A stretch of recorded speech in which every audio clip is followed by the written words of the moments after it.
Hello members, Todd Bone, John Lieberger. Happy New Year. We're excited to get this year started off, and we would like to start by giving you the first Turf Talk of the year. We're up here at CHIRICAHUA. Todd, let's talk a little bit about the rough, maybe some of the conditions around the mountain on some of the golf courses, where we're at today, where you see us going, and how we're going to get there. Sure. Well, hello, Happy New Year. As John said, we are here on number 6 at CHIRICAHUA. And I just wanted to bring up and just give a little update of where we're at. The weather that we've had this year has been a little unusual. We had unusual summer, late summer into September, which trickled into more of a cold stretch here with frost. You know, we had 9 frost delays before Thanksgiving. We usually have none. That's 169 and a half hours of frost delays that we've had so far this year. Not that we're counting or anything, right? But just wanted to kind of touch base with everybody and just kind of give you where we're at and where we're going, like John said. So you will notice when you play CHIRICAHUA that there is still a little bit of clumpiness in this rough in some areas that are heavy traffic with cart areas, especially green mound areas. Where we had either disease issues this summer, we had insect issues, or we found a lot of these areas are where we've eliminated the Bermuda grass too. And that we're on, you know, that we've documented in a lot of our turf talks before about Bermuda grass. And so once we eliminate that grass, you have to put something in. We're here in a spot here on CHIRICAHUA, right here, where which is a pretty typical spot that we have in these areas. And you'll kind of see the clumpiness, and you'll see some of the young turf that's in the spots that's trying to grow up and mature. And really what it needs is about a 3-week stretch of good warm weather without any frost.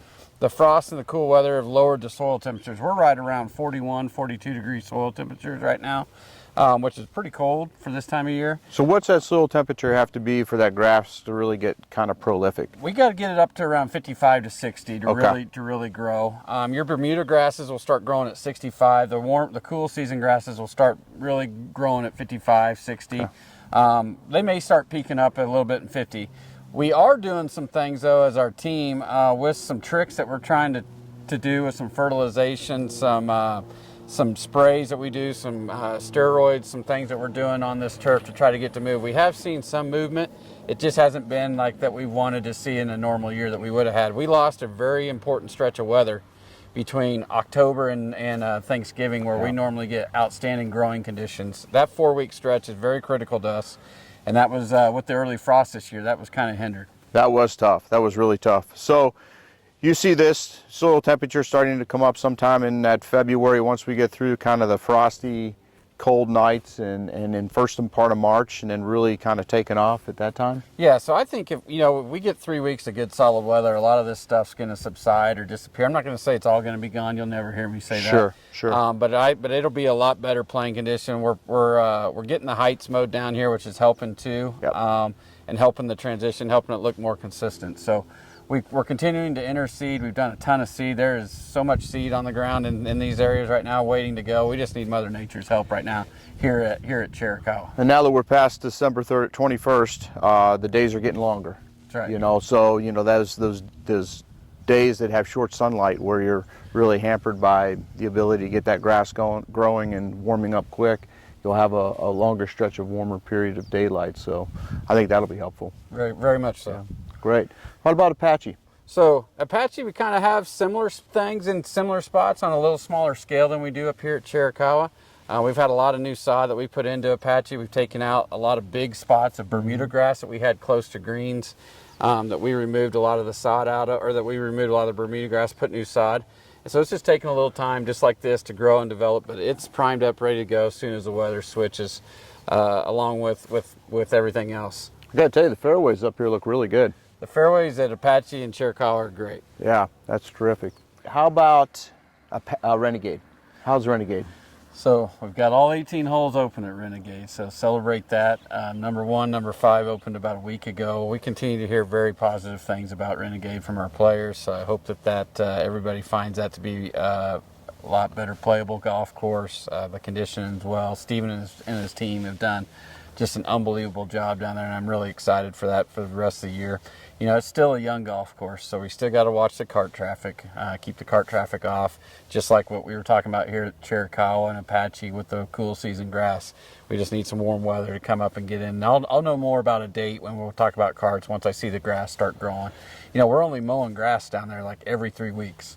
Wow. So that's how little this turf, when I talk about it not growing, that's how little it's not growing. You know, normally we're mowing 2 to 3 times a week. Yeah, that's and slow. we're mowing once every 3 weeks. Sure.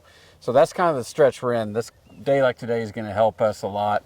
Our new greens down there as well, our white greens on 1, 5, and 9 continue to be very good. They're just developing, maturing, and we'll keep a watch on them. The green by the PC building, the same thing there. We're still on track, you know, probably looking like an April time frame on that if everything continues to go along as planned. And the driving range continues to get good reviews, and so we're happy down there, and hopefully everybody's enjoying it. All right, let's bounce up to Coach East Geronimo. Let's talk a little bit about the range. Looks great this year. Yeah. No brown floor, no green paint, so that's been good. Yeah, so we finally got that Bermuda grass stand in over the summer like we talked about. We're able to get it in overseed, so excited for that and happy for that. Let's tell the members why you have the white tarp on the tee box. Sure. The white tarp is what we call a grow tarp. And basically what we're doing is creating a greenhouse effect on the ground for the young seed in the divots in this cool weather. We were able to trap the heat and keep the frost off of those areas, which then lets that seed grow and germinate and heats up the soil underneath of it. Speaking of frost, somebody want to cross that tee in some type of walking path vehicle or something, because there's a line through there. So members, if you see that, that's just an area where that's why you don't get on grass when it's frosty, because of the damage that it can do. It's just going to take some time for that to grow out. Yeah.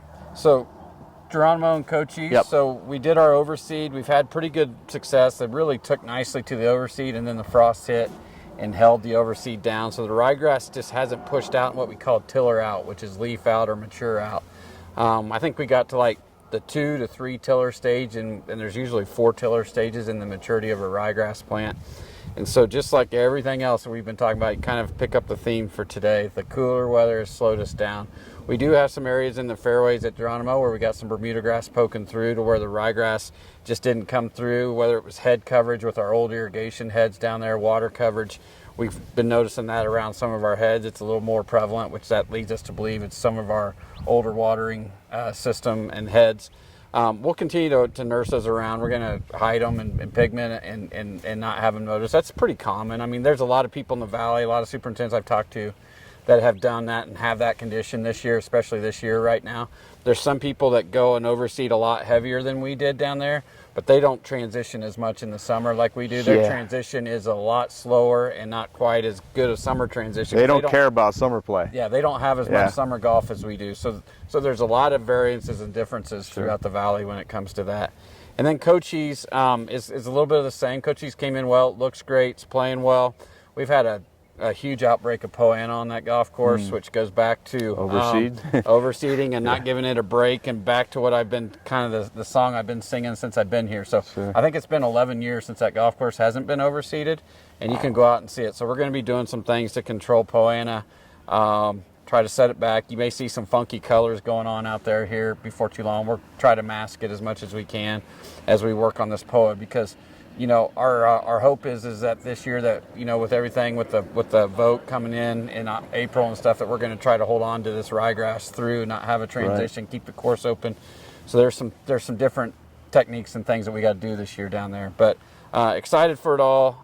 Like any of it, 3 weeks from now, I think if we get 3 weeks of warm weather, whether it's from now, I know that it's going to cool back down here at the end of this week, but we can get some warm weather for 3 weeks. We're going to be sitting really, really nice. How about our dormant course, Outlaw, this year? I've heard nothing but great things from golfers up there. Peter tells me he gets a lot of great reviews. Yeah. What are you seeing up there, aside from the javelina damage? They're eating everything. We got javelina on with the cold weather this year. It seems like the javelina have turned up the heat on us here at Cherry, Apache, Outlaw, Geronimo. Yeah. We're having some damage issues with those. The good thing is, as the ryegrass is starting to mature and root in, it's harder for them to pull it up and dig it up and chunk it up as bad as it was earlier in the year. But we do have spots. We'll be out trying to fix those, keep those, run these things out of there. Put deterrents out, doing all that stuff that we're doing. But Outlaw is doing very well. We're taking advantage of not having the overseed this year, like we talked about. We had a lot of POA, a lot of what I call escapee ryegrass that didn't get killed out from last year that we're spraying out around greens, and it's a continual effort, just like it was at Geronimo last year. We're doing the exact same thing. We had very good luck down there.